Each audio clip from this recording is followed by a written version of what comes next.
right. This is Inside with Outsiders. I'm Jeremy Asgari, and we have Michael Budden with us today. Welcome. Thank you. Thank you for having me.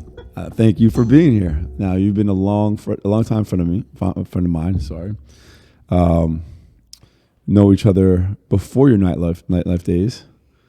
But there's a lot about you I don't know. Matter of fact, you did a Friendsgiving at your place recently, and I found out you're half Puerto Rican. I had no idea. It's funny because you're my Puerto Rican mom upstairs. Yeah, I'm like, wait, Mike. Well, what's your background again? Puerto Rican too. I'm like, oh, I didn't know that. Half black, half Puerto Rican. Yeah, I had no idea. But there's a lot about you that's interesting, and I've said this before with people on the show. The people who have the most interesting interviews with are people that have different chapters in their lives, right? So I feel like you've had many in your life. We met prior to you being in Nightlife. You had a long stint in Nightlife and different roles in Nightlife. Right. You're physician's assistant now, so pretty much a doctor, doing the doctor's work, not a doctor, but and now becoming a real estate mogul. Not a mogul. I just own a house or two. Yeah, exactly. But let's go back to the beginning. This is how I start all these interviews. Where are you from originally? I know you actually grew up in two different places or more. And let's start there. I was born in Spanish Harlem, and then when I was about 7, moved to South Carolina. Lived there till about 17, and then came back. Why'd you move there in the first place? My father's family is down there. So my grandfather and aunts, uncles, cousins. And your parents were together then, right? They were, yeah. And that's why they moved the whole family. And who is the family? Like, how many siblings do you have? Is it a big family? 3 sisters, so 2 older, 1 younger. Okay. Yeah. So you all moved down to South Carolina? Yeah, we all moved down, and living in poverty, and we moved down to. Funny enough, we moved from some terrible apartment in the Bronx to a dirt road house. House is on a dirt road, yeah. The stuff that builds character, right? What was that like? I mean, from the Bronx to South Carolina, you must have gotten a lot of heat from kids. I did. I was always a city kid in my head, but you're like 7, and so you're just adapting. But I don't think I got as much heat for being from the city. I got more heat from being mixed. So because they were like, why are you black? That's all they really had in the town was you're either white or you're either black. So I mean that's most of the United States, either white, black, Mexican. Yeah, and occasionally Asian. But there wasn't even any Mexicans in town. White or black. Yeah, it was like white or black. Did I ever tell you my first experience? I went to college 1 year in Ohio. And my first day there, this girl walks up to me and she said, what did she ask me? Where are you from or what are you? Oh, no, she said, you look funny. You look different.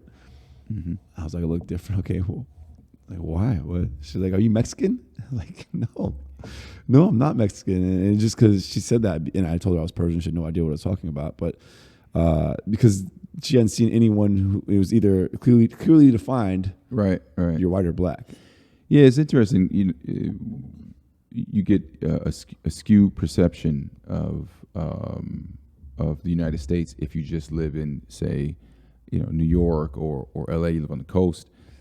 You get this skewed perception that it's more diverse than it actually is, and then you go to somewhere in some little town in Ohio, and it's a bubble, right? And what's funny is this is where I grew up. This is where we grew up, and you also grew up here until you were 7. And we grew up down there, so you had a perspective of what the United States really is like before I did. I had my first taste of that when I went to school in Ohio. I thought the United States was like New York. Yeah. I saw, I guess it's a brand, but where it says New York is an ethnicity, is it? Where New York is a nationality. Yes. Yeah, New York is a nationality. I mean, if you think about it, well, let's be honest. Every country has this, right? Where the major city is where you have more of an educated populace. You have more diversity, and like in France, it's like they have their issues with politics, right? So the far right, the people voting for the far right are never those in the city. It's the people that are never exposed to people of different cultures, and therefore play into like the fears of people being different, therefore a threat to them, right? So you experienced this as a 7-year-old. That's crazy to me. What was that like? Like you're taking shots from kids because you don't fit in any group. Like I remember being a kid in the 80s, and I went to United Nations International School, but my dad's from Iran, and when they found out, the first comment I would ever get from the time I was 5 years old was that I was a terrorist. I'm 5 years old and they're telling me, "Yo, terrorist." I'm like, how? Kids are so mean. Yeah, I mean they're hearing it from their parents or the news or whatever. But what was that like for you? So the saving grace was that, or what I guess helped me get through that time was that I guess my family was a very well-known family in town, and so they once they would hear my last name, then they would say, "Oh, you're one of those Budden boys, okay," and then they would start talking about the family member that either they went to school with or that dated their sister or whatever, and so it would shift. Even when I went to high school there, my grandfather was the head custodian like right before I got there. So then I get to high school and he had just retired, and so the second every teacher or anyone who worked at the school, lunch ladies, they were like, "You be grandson," and they'd be giving me like free pizza and just So what made your family so well known in that town? My great grandfather was a large landowner there. He came from sharecropping. And was able to save, and then he bought acreage in the town. And at some point, he parceled off like the land and gave like this. He had 12 kids, so he gave this kid an acre, this kid an acre, this kid an acre, and so they're kind of houses all kind of in the same area. And then the local high school, at the time I was going there, it was the biggest high school in South Carolina. The town bought that land from my grandfather, so there's a Budden Street behind the school. Yeah, so it's a well-known family. Plus the generation right before me, my father and all of his cousins, they got a reputation there, but not a good reputation.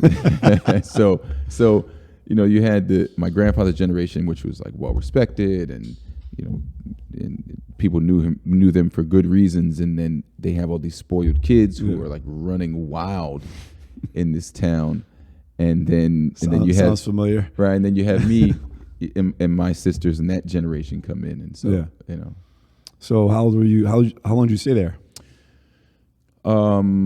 Essentially till I was 17, and then I'll share it, but.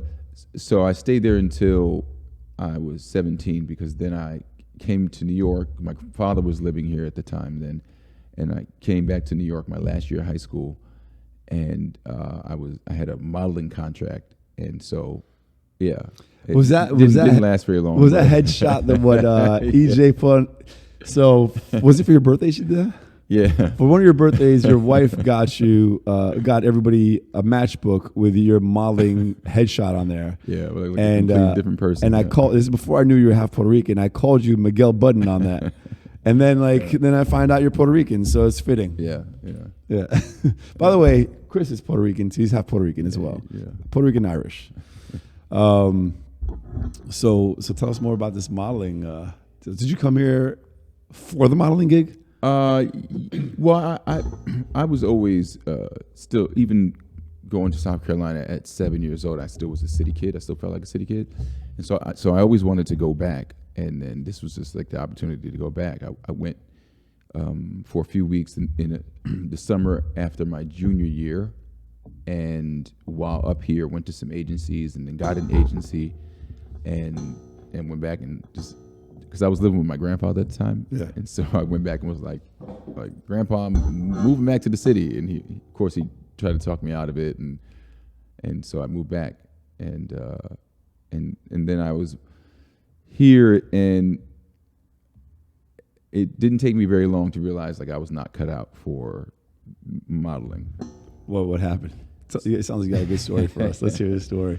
So Don't hold back, man. I got you on the show to hear the No stories. problem. Yeah, no, for sure. EJ, I have a. Come on. His wife is here. I want her to encourage him to tell I have some a stories. lot of stories. I just one story can bleed us to the next. But anyway, so I got called for this this magazine tutorial thing, and they wanted to do the test shoot like one day, and so I go to the job, and so my agent's there. My agent is gay. The photographer's there. The photographer's gay. Makeup artist is there. Makeup artist is gay. And so I get there, and they're like, okay, so the concept is we're gonna paint you silver, but you have to be naked. And so I was like, that's not really what we talked about, but all right. And so there's Polaroids floating around somewhere of me painted silver, but which you would never see. But I promise you, I don't want to see them. And it was 4 hours. It was 2 hours of them literally painting me in silver, and I'm standing there, and I'm cupping, and they're like, you don't have to cup. We're all men here. And I didn't comment. I just was like, no, I'm cool. And so they painted me, and then we did the test shoot, and I didn't even go back for the actual job. I was like, actually, I think I'm done. Like that was your first and last modeling experience? I did one other thing aside from that, but that was kind of like, I think I'll just go try to use my brain. Right. To not that models don't use their brain. I was going to try to use my brain. Right. So you decided to stay. Obviously, you dropped out of modeling, but what were you doing? Did you go to college here? I did. I went to. So, I get to high school here, and I still didn't know what I wanted to do, and I thought I was going to do some modeling, and then when I decided that wasn't going to happen, I applied to college, and I went to SUNY Purchase, which was actually an amazing decision, and they accepted me. What did you study? Biology at an art conservatory school where they had like dancers and actors, but I met some amazing people there. I mean, And what was your goal with that biology major? I didn't have one. I got there. I was undecided, and then I was, they make you take a bunch of classes, and I was taking some science class, and one of my, I call it a gift and a curse, is that I'm able to go to sleep whenever I decide to go to sleep. So I never have issues sleeping. I lay down, it's time to go to sleep, I go to sleep, close my eyes, I'm sleeping. The problem with that is that in classes, I would always fall asleep. So I'm in this science class, and I'm sleeping through 80% of the lecture, right? But I'm acing these tests. And so, it was a lecture hall, so I'm way in the back. I'm thinking that she's not seeing me. And so we get to coming up to the final, and she has to see me in her office, and I'm like, oh man, she's gonna say something about this sleeping. And she says, well, listen, I've seen you sleep through every one of my classes, and currently you have like a 97. And so have you decided on a major? And I said, no, not really. She said, you probably should be like a biology major, because it seems, if you're in a 97 and you slept through everything I just said to you, you probably have a knack for this. And she ended up being like my advisor. So, oh, really? I just followed her around. What classes are you teaching? Okay, and then I just went to all her classes. So that's the path you chose, but without knowing what you want to do with it afterwards. I mean, obviously you're using it now. No, and then I kind of stumbled into the career I have now, because I found out that you could get college credit for volunteering, and so I volunteered in White Plains Hospital in the ER, because I just felt like it'd be interesting. And then while in there, I just felt like, most people don't find things like that. ER is interesting. Oh, I mean, you're obviously made for it. Yeah, I mean, I found it very interesting. And then after that semester was over, I applied to the hospital, and they hired me like as a nursing tech or something. Okay. Yeah. So what were you doing outside of sleeping during college? What were you doing for fun?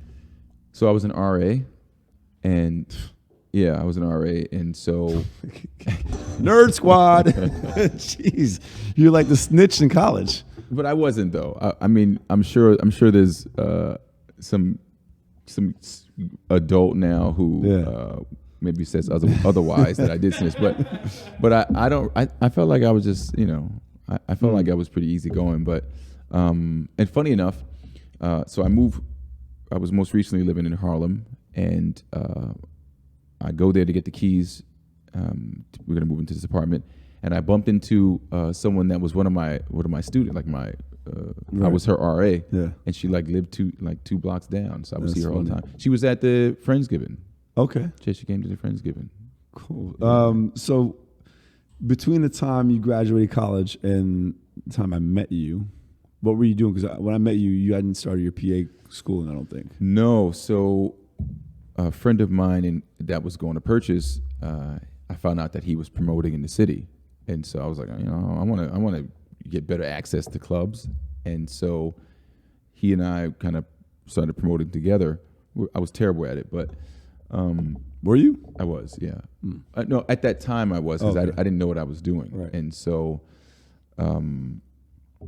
so I would just do these one-off parties once I realized that like being a sub promoter wasn't for me, and then so I would just do these one-off parties, and so that's how I met you, because. I found this like cool lounge-looking space. The Loft. Yeah. I don't even remember the name of it. But I remember it is the Loft, Upper West Side. Yeah, West. I got you out of downtown. You came all the way up. I'd go anywhere. You weren't that special. I'd go anywhere. And you came. No, and you came with a crew. I was so impressed. I was like, he came with a crew all the way uptown, and you came with a crew, man. So I was very impressed. Was that all you were doing at the time? I was working. I was working in the hospital because I was still a tech, and I was, I guess, gearing up to apply to PA school, and then I was doing one-offs and just having fun. Where did doing those one-off parties led you into your first door gig, right? Yes. So, because you, for those who don't know, Mike was a doorman in New York City nightclubs for years, right? Some of the about 10 years, yeah. 10 years. That's only 10 years. I mean, it's a long time, but about 10 years. So while in PA school, you can't really, if anyone knows anything about PA school, you can't really work because the classes are every day, all day, and then you got to study when you get home. So I was, living the broke student life, and then I had already done some nightlife where I threw some one-offs, and I ended up taking a trip to Europe with the girl I was seeing at the time, and I came back and I had spent the money I was supposed to have for the rest of the semester. What? So I got back and I was like, I'm like broke and I can't get away a job, and so I got to figure out something to make it to the rest of the semester. And I reached out to our good friend Eddie Lee. Yes. Yeah, I reached out to Eddie. I had thrown some cool parties at his place. And I said, hey, I hit him like on a Tuesday, and I said, hey, if you know anyone who's looking for a doorman, I'm looking to do some door. And he said, I hate my door girl. When can you start? And I messaged him on a Tuesday, and I was at his door on a Friday. No one would find that funny because they don't know Eddie, but I know Eddie, and I can see that being his demeanor. Like, I hate my door girl. When can you start? Like, he's just... And so then I started. That was Opus 22, and that's right. And I worked there, and then that kind of just like, how small nightlife is.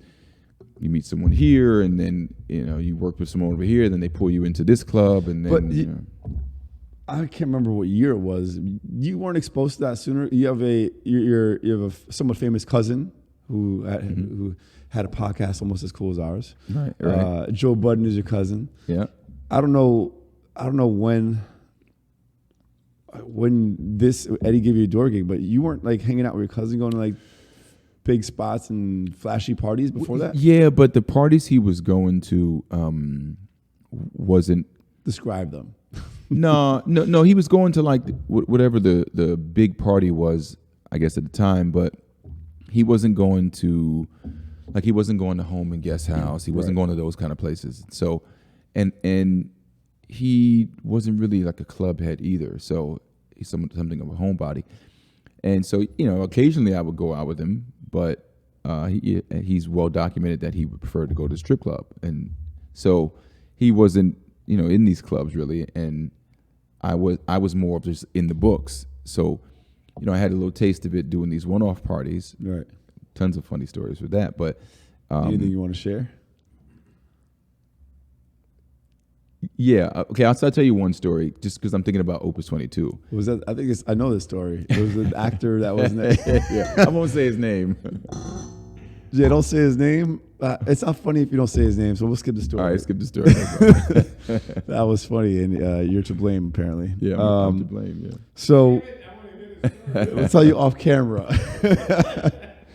So, I mean, listen, you've had a lot of chapters in your life, but I feel like it's a very monotone story so far. You're not, we got to hear more about it.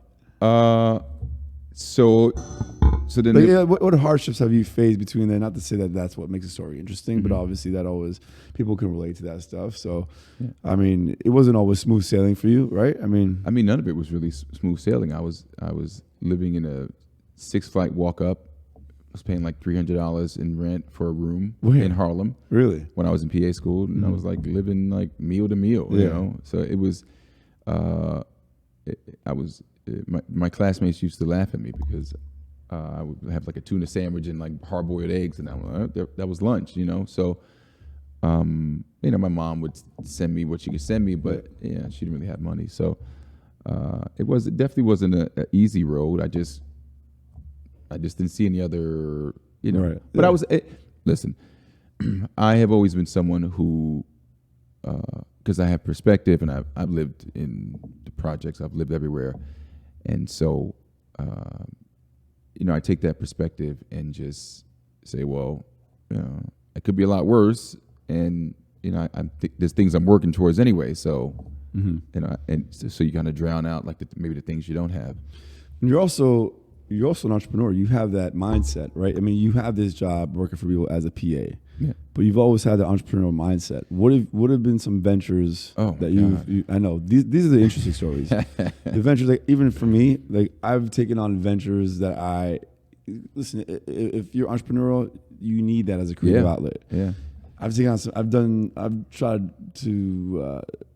I've tried my hand in different businesses. Like I had a DJ management company. I had a cool one which was like a pop-up beer garden in Brooklyn with like food trucks and stuff like that. That one was actually a fun one. But I've done some random ones. I tried during the pandemic. I tried doing masks. Like no, but you need those. You need that learning process. And so when I caught the entrepreneurial bug, I was miserable working at NYU. So I was doing working in the ER during the day, and then I would work at the door at night.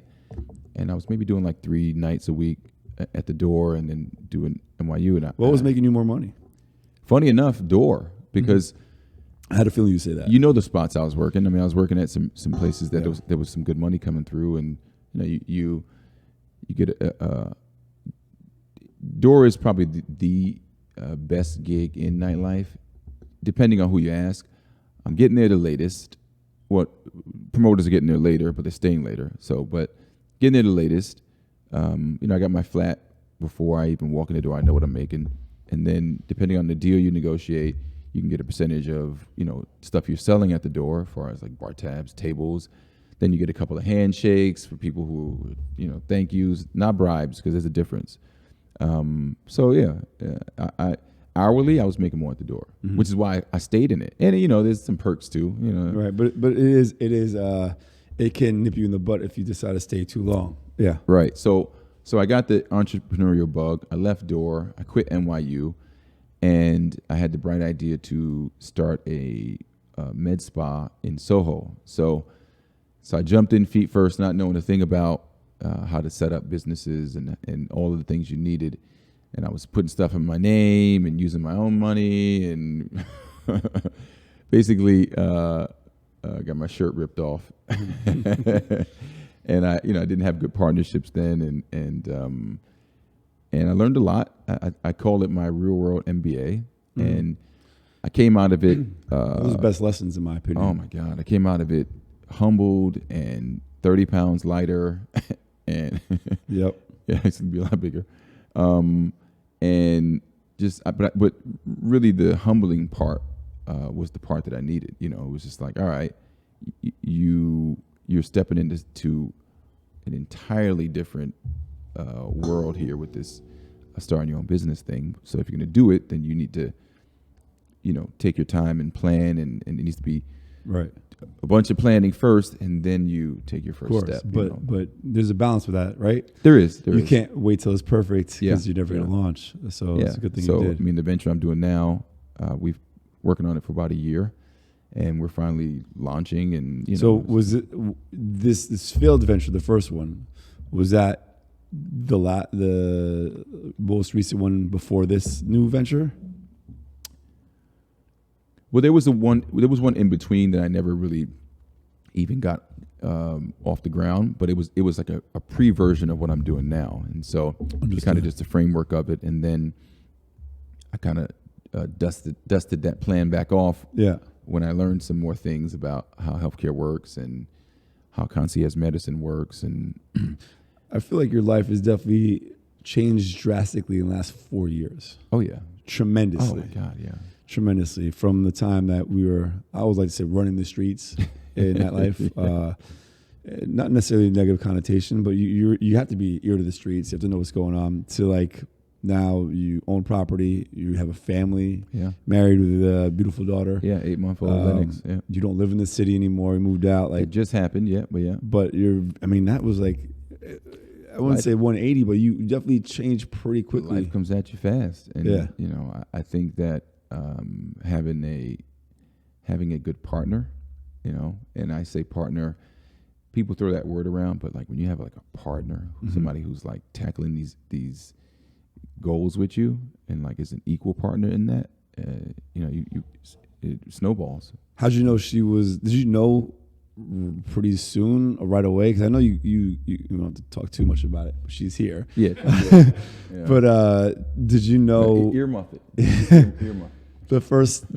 You dated for a quick second, and then it stopped, and then you reconnected. We did, but I was in Nightlife then. So is it anyone who has really worked in Nightlife? It's hard to have like serious relationships. I think it's hard. I agree, and it's hard for a number of reasons. But I look back at it, other than the obvious reasons of lots of temptation, all that. I look back at it, and I realize about myself, I wasn't content with myself because I was in that environment. And not this, that's a realization I may have just made just now. But like the fact that, you know, I didn't want to have a relationship where I had to leave at night and then be in touch with tons of other women to bring them out, and in an environment where it wasn't something that was going to be long term, and it wasn't bigger picture thinking. It was like you work, you create a brand for yourself, but you work and you get your check, you know, the next week, and it's like every week is the same routine. There's ways to build longevity with it, which I've found, but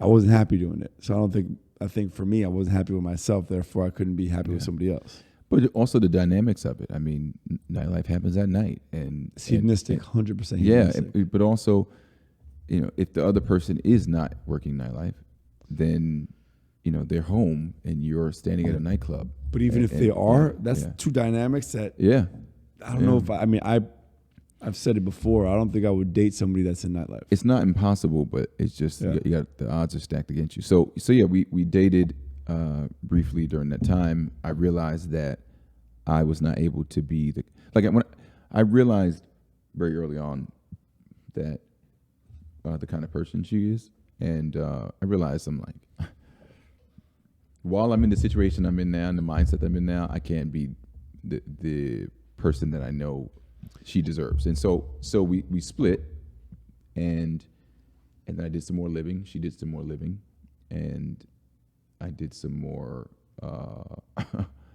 Had a few relationships in between, and did a lot of learning, and then we just reconnected maybe 4 years after that, just in two different mental spaces. Then, but that was what we needed, you know. I mean, you guys is what I strive for, what you guys have. So what do you do for fun? I know you're very listen, you're the type that doesn't sit around and do nothing, right? No. You're very much about progress and doing things and always being busy with something. But what do you do for actual fun? I'm going to give you the most boring answer ever. I like woodworking. So I knew he was going to say that. So, we just started. Go ahead, Chris. Yeah. He does too. I love woodworking myself. All right. Most of all this crap you see here is I built it. You know, nice. it's just for. I do have to say, Chris is nice. He built the entire studio, and then he builds random things like that sledgehammer over there. Yeah. We had a wedding at our house that you yes. were not able to make, but I'm sorry. We had no problem. We had 10 farmhouse like those farmhouse tables. So we made those, and I think the thing that I make best is tables. But I made some other things, but I think tables are probably the easiest thing to make. Yeah, it's one of the easiest things to make, but it's kind of like foolproof. But it's something about blocking everything out and just like sanding something goes from rough to smooth, and everything else is blocked out. You're not looking at your phone, and it's therapeutic for sure. A lot of people don't understand that. They really don't. Like you get into a zone. You're trying to, You know what's funny? I was thinking about that recently because my brother also works on his own home, and I don't really work on my place, but also I feel like I'm always, I run my own business, right? Yeah. So I'm always so busy having to do this, and that I don't feel like I have the time, which is not the truth, but I feel like I don't have the time to sit down and really do something to my liking and feel comfortable with it. Again, I don't have the expertise to do something to my home, for example, which I would trust myself doing. Yeah. But I'd like to get to the place one day where I'm like at peace enough to be able to. Yeah, but you got to start somewhere. You got to start. You just have to start. Do one thing. Like, so for the first thing I did was I made a coffee table that came out. It came out nice, and we love it. We still have that coffee table, and then I just you look at listen YouTube University, right, and it'll teach you. How to properly attach legs and how to go get the wood planed. And, I'm not going to get into it, but please don't. I asked this question last interview I did, and it's a new one, and I don't know if I really like it. But I'm going to ask, what elements of your life define you? Like now you're a father, right? Mm-hmm. That's obviously changing and defining you as now you're a father. But what elements of your life do you feel like have defined you as a man? That's a good one. I guess I'm coming into my the reality that I'm something of a caregiver. So I'm in medicine but even aside from that, I find myself doing extra things that maybe I don't have to do because I know it needs to be done health-wise. So I'll see, I'll be walking down the street and I'll see someone who has, maybe a nasty infection on their arm, right? And maybe they're IV drug user, and I know why they have that, right? And I know that where that's going. I'm not getting paid to do it, but I'm the guy who'll be like, hey, you probably need to get that checked out and then I'm like giving this guy who probably doesn't want my advice but it's just something that's in me. How's it taken, and have you ever had backlash from that? No. I think that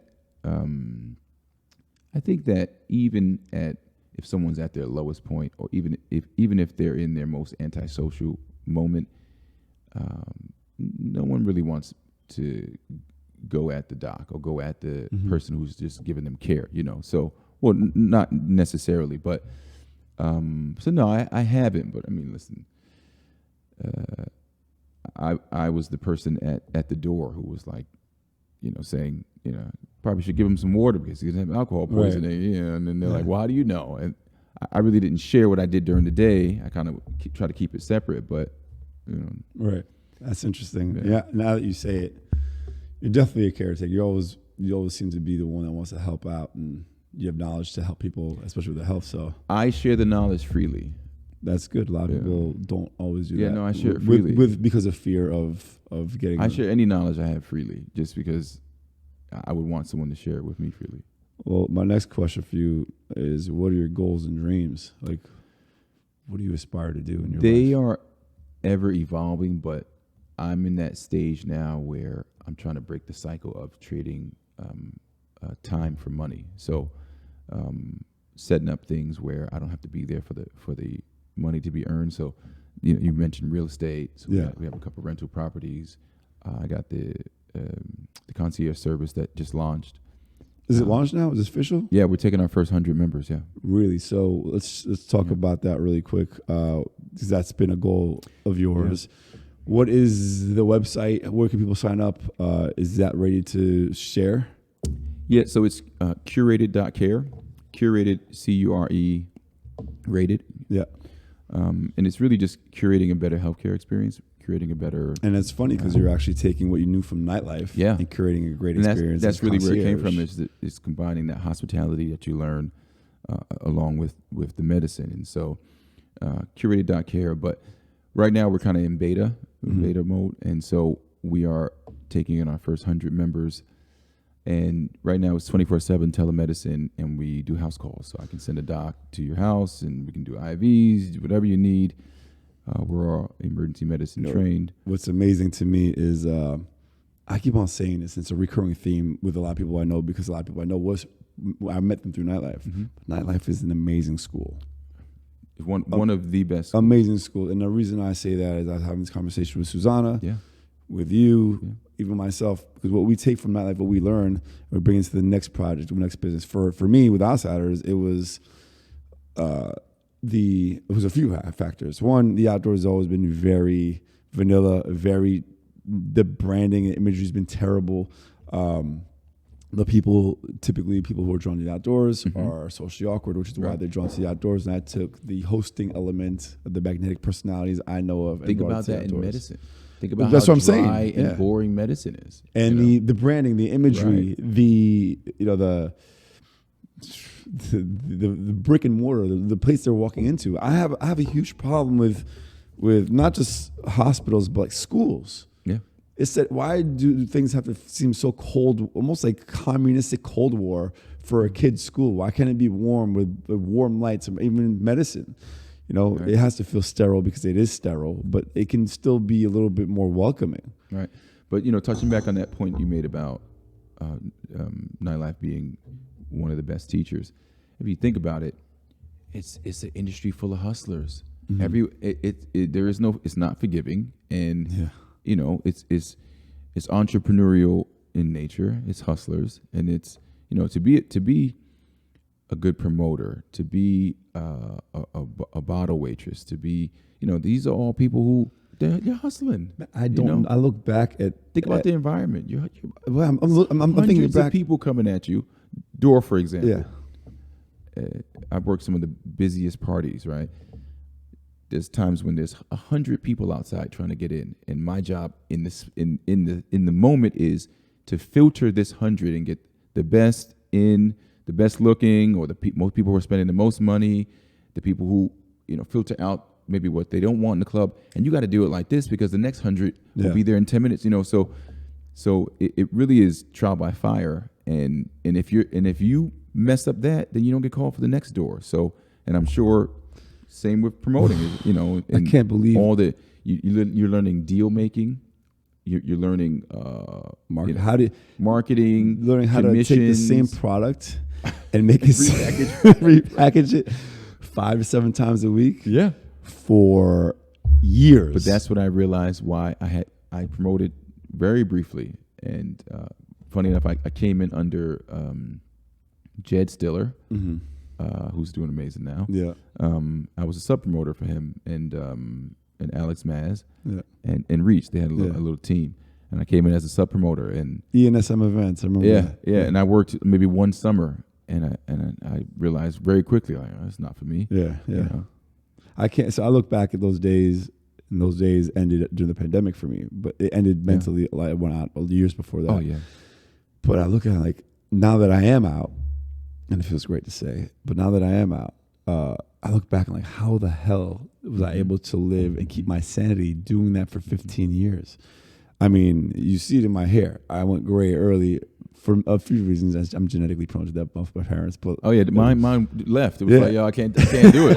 I can't do this. I can't do this no more. But I look at it, and I'm really, I have to look at that to appreciate what I've done with Outsiders, because I can see, bigger long-term deals, more broader, like just bigger thinking, right? Yeah, I told you that early on that I was so happy that you made that pivot and how you pivoted. And I'm happy for me. I should say this more often, but I'm proud of me for having done that. And I'm not saying it in any narcissistic way, and I hope it's not taken that way. But I look back at how I made a living for 15 years, and each night I had a fight for. Yeah, I had a fight. I'm just looking back like, that was boot camp for 15 years. It was tough. It exhausted me. Yeah. And even when you don't feel like going out, that the people aren't showing up for your list unless you're there. Right? And that's a feeling where, it's rejection. Yeah, that's rejection, and like facing that. And I think it's a great lesson because everyone should desensitize a bit to rejection. You know when I appreciate it the most that I'm not working Nightlife anymore? It's nights like the other night where it was 4 degrees out, and I'm like, I would have been standing outside at a door trying to figure out how to keep my feet warm. Yeah. I wasn't outside. I was outside. Yeah. But you know what I used to fantasize about the last few years of Nightlife? You know what I would fantasize about? Staying home on a Friday night with pizza, watching TV. Yeah. I hadn't done that in like 15 years. Like, oh, that would be great. And like people were like, that's what you fantasize about? Like, absolutely. Yeah. But again, we talked about having a round table with people from Nightlife who have gone beyond that and found careers, but taking the skills they've learned from that and apply them to the next thing. I was talking to someone recently, and so COVID hit, right? And I was working urgent care. Where I left the ER, I went to urgent care, and we had lines down the block. Everybody trying to get in at once. And people kept saying, Mike, how are you not freaking out right now? Like, how are you not panicked and as stressed as we are? And they wouldn't understand it. And I'm like, this is not new to me. Yeah. Like standing at a place where there's a line down the block and everybody trying to get in at once.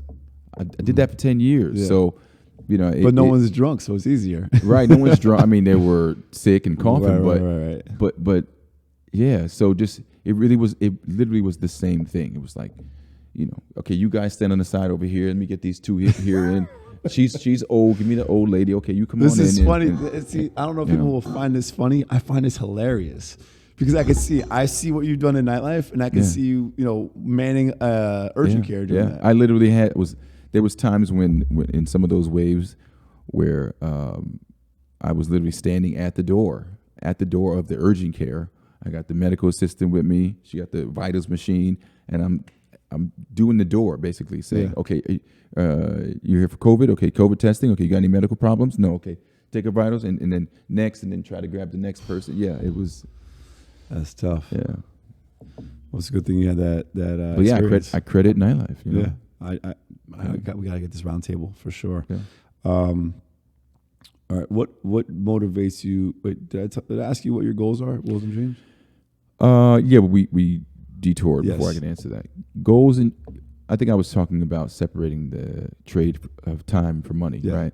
But also, the bigger picture, and it's a cliche answer, but really the bigger picture is just freeing up my time to spend it with Lennox, And well, Lennox is my family, obviously, but I got a young mind who I got to influence. Yeah. So it takes time.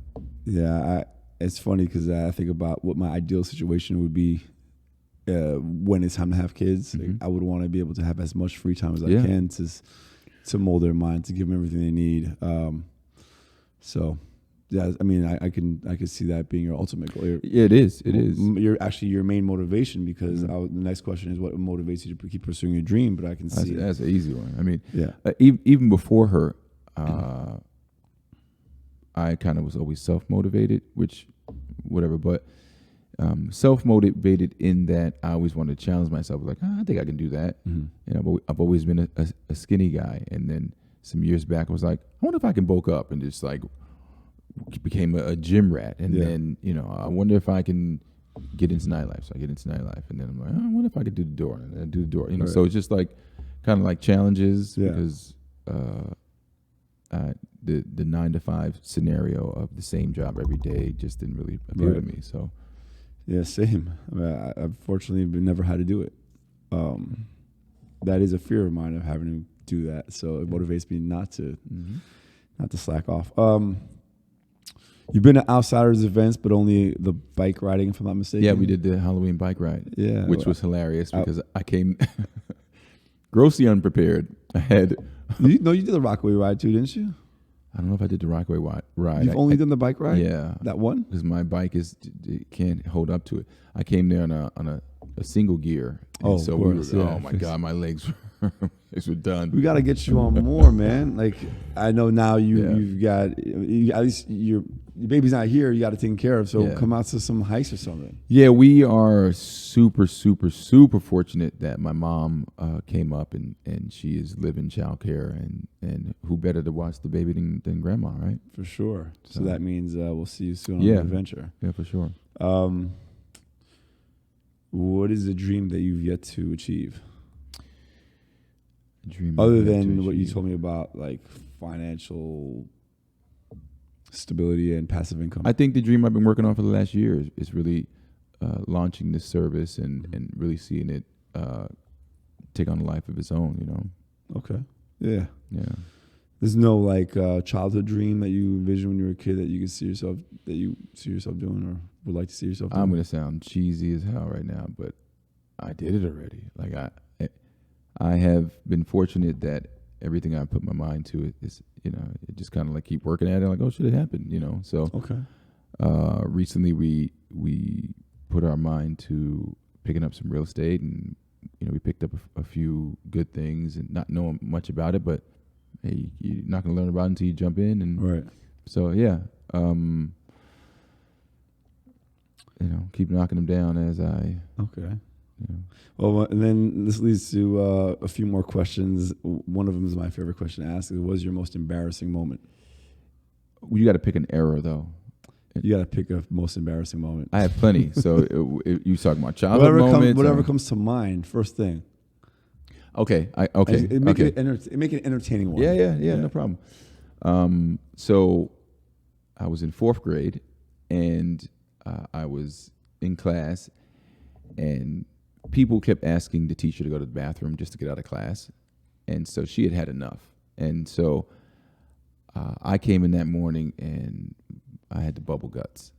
Oof. And so I thought I was cool, and then when you're a kid and even in adulthood, at some point when it sees up, you're like, oh, I gotta go. So I raised my hand and I say, can I go to the bathroom? And she's like, no, you're gonna wait till I'm done. And she tries to like make me stay. And so I maybe sat there for like another 30 seconds, and then I was like, I have to go. So I jump up and I bolt out of there and run down the hall, and I and I see the bathroom door. You know what happens when you see it, right? So I see the bathroom door, and as I'm running to the bathroom door, there's a class like coming down the hall, like in a line. You know how kids, they make you walk in a line. And so like as I'm getting to the bathroom door, the kids are coming this way, and it starts coming. Right? Oh, no. So it starts coming, and I'm running, and I'm like leaving a streak, and the hallway has this class has to like 4th grade too. Meanwhile, they're walking towards it. Oh right? My God. I make it to the bathroom, and it's coming out both ends in the bathroom, and and then I had to do and it's all over my pants. It's like it's bad news. And then I had to come out of the bathroom. At that point, the teacher had made her way out and saw the chaos in the hallway, and then she escorted me to the principal's office to call my mom. And I'm doing like the walk, and it's just yeah. That sucks. Yeah. So my grandma had to come get me and bring me extra clothes. Yeah. And 4th grade, I mean, that's not even like a kindergarten. That's and you can't live that down because now you got to go back to school the next day or whenever you feel better. Yeah. Wow. That sucks. Yeah. Good story. That goes up there. Yeah. Yeah. All right. Well done. That might be that's going to be like number 1 or 2 now. It is. Okay. I'm glad I made it on. I'm glad my horror made it onto the list. Shitty McGee over here. Yeah. Yep. Damn. All right. Well, is there anything I haven't asked you? It was between that story or when I sharded on the ferry coming across from Edgewater as an adult. Hey, we all have those moments. Yeah. We all have those moments.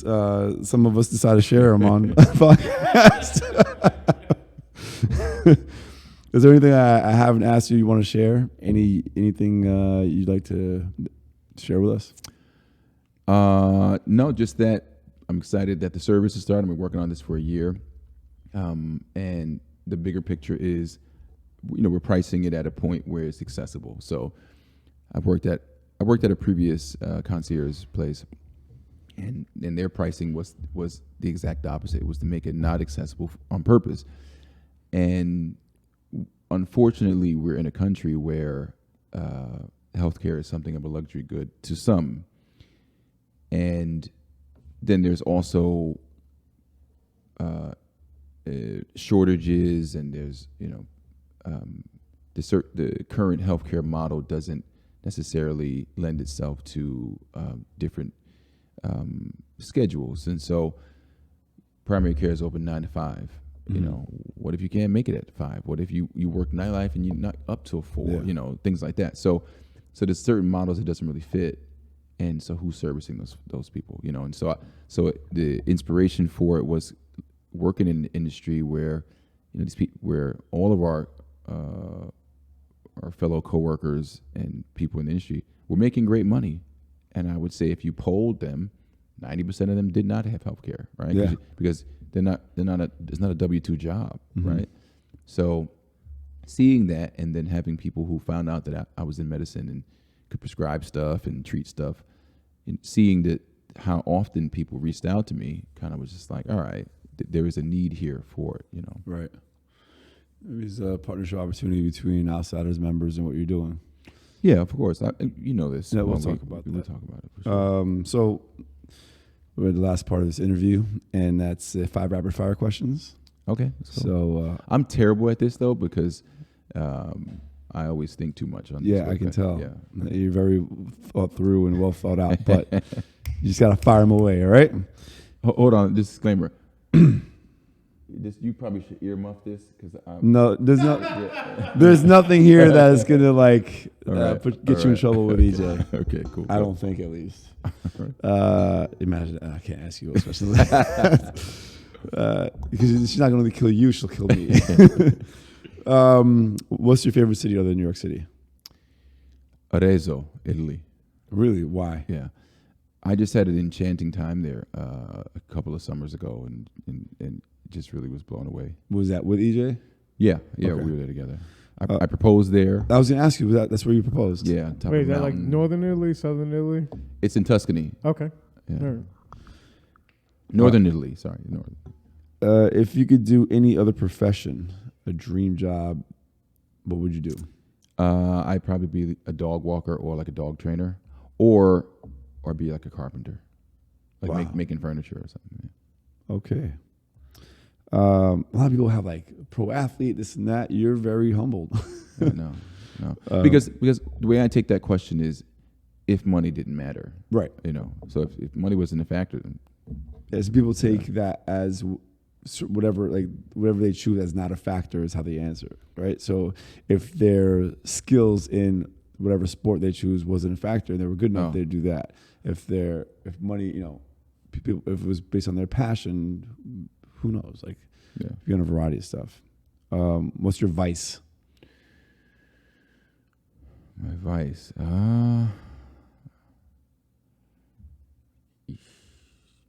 vice. Rapid fire questions. Yeah, I don't really have vice that I can think of. No, Nothing. Red meat. I don't know. Hot dogs. Hot dogs. No, I'm kidding. I don't eat hot dogs. Okay. You don't have a vice? Nothing at all, like sweets even? Candy. Oh, I got a sweet tooth like crazy. Oh my God. So that's why. I try to avoid. You're not a candy. big drinker. No, I'm not a big drinker. You're not a drug user. I used to be a pothead. I used to. Yeah. But I had a stoner phase. You did, but like it wasn't. You obviously kicked it. You're not doing that. So what's something that you've always had as a vice? Would it be sweets? Oh my God, yeah. Okay. Yeah. What kind of sweets do you like? Candies or baked goods or candy? What? Oh, so candy, like, really? Yeah. So like, you ever seen the pack of Mambas where it has the long one that has 3 different kinds in there? Mambas? Yeah, Mambas. Those dots? What's a mamba? Mamba, they look almost like they're like little rectangle candies.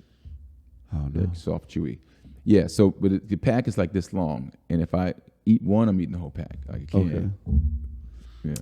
So I just avoid candy because I'm going to eat the whole pack. That is a vice for sure. I mean, I literally eat the whole pack. I have a big sweet tooth, but it's more like chocolate chip cookies and so on, which I haven't had since August. I can control myself with those, but the can't. candies where it's little ones and next thing you know the pack's gone. Oh my God. What's your greatest fear?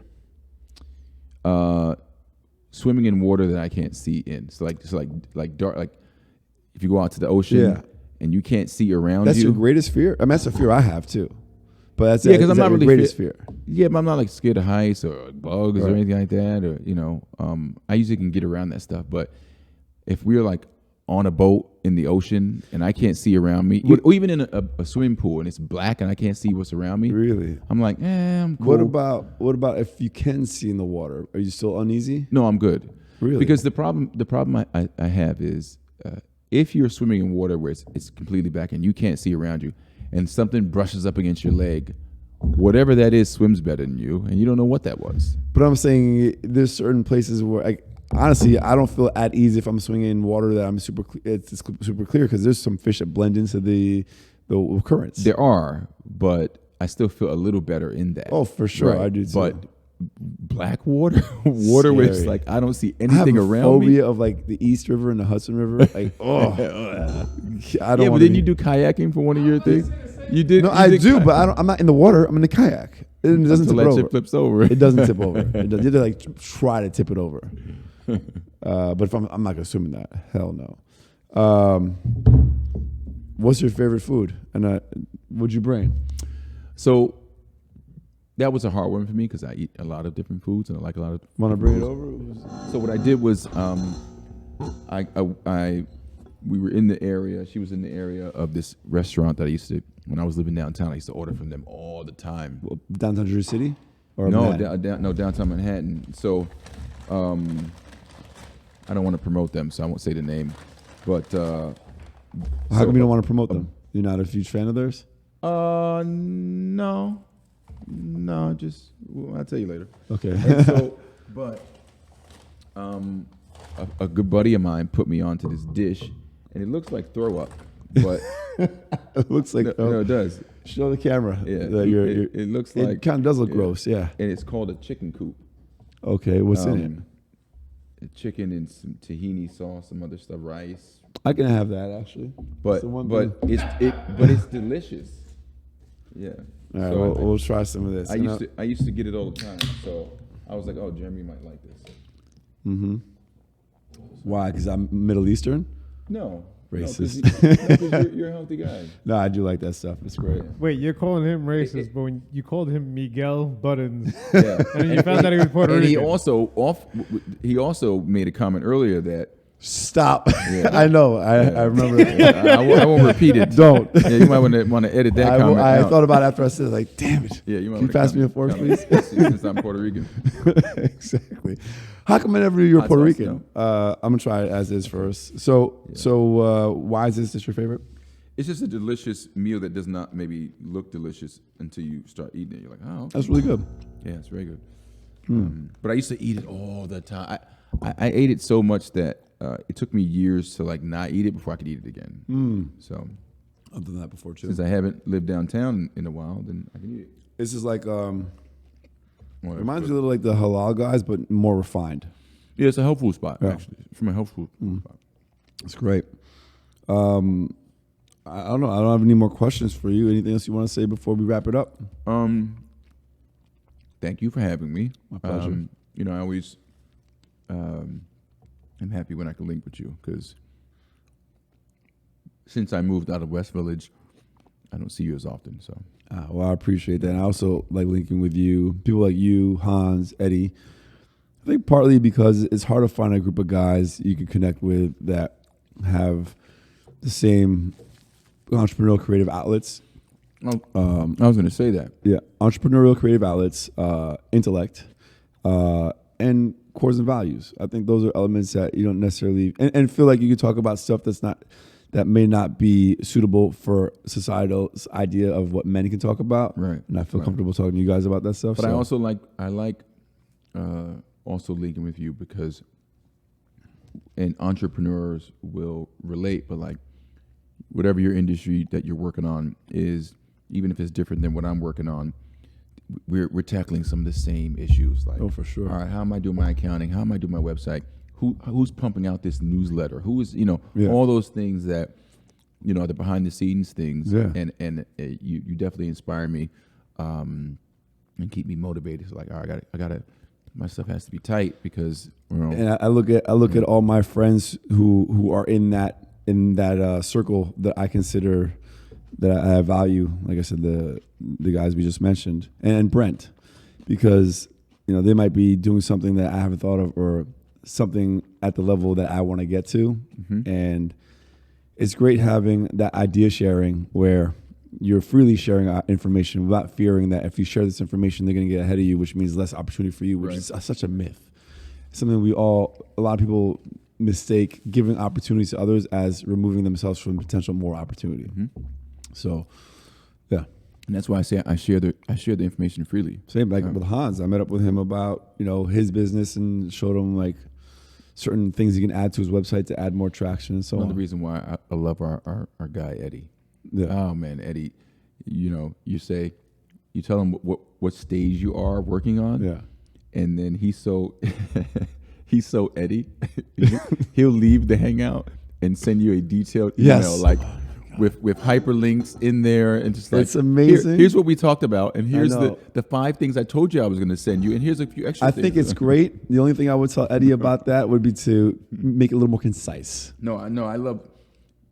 I'll filter it. I'll filter it on my own. Send what you send, Eddie. And I'm the other way around. Like, Eddie, give me the Cliff's notes. Like, I want to know. Anyway, eventually we'll have him on the show. Thank you for being here. I appreciate it. Guys, stay tuned. What is the service again? Name and where can they find it? CureRated.care. CureRated. Spell it again. CureRated.care. One word. Curating a better healthcare experience. There you go. Look it up and support. Otherwise, we'll see you next time.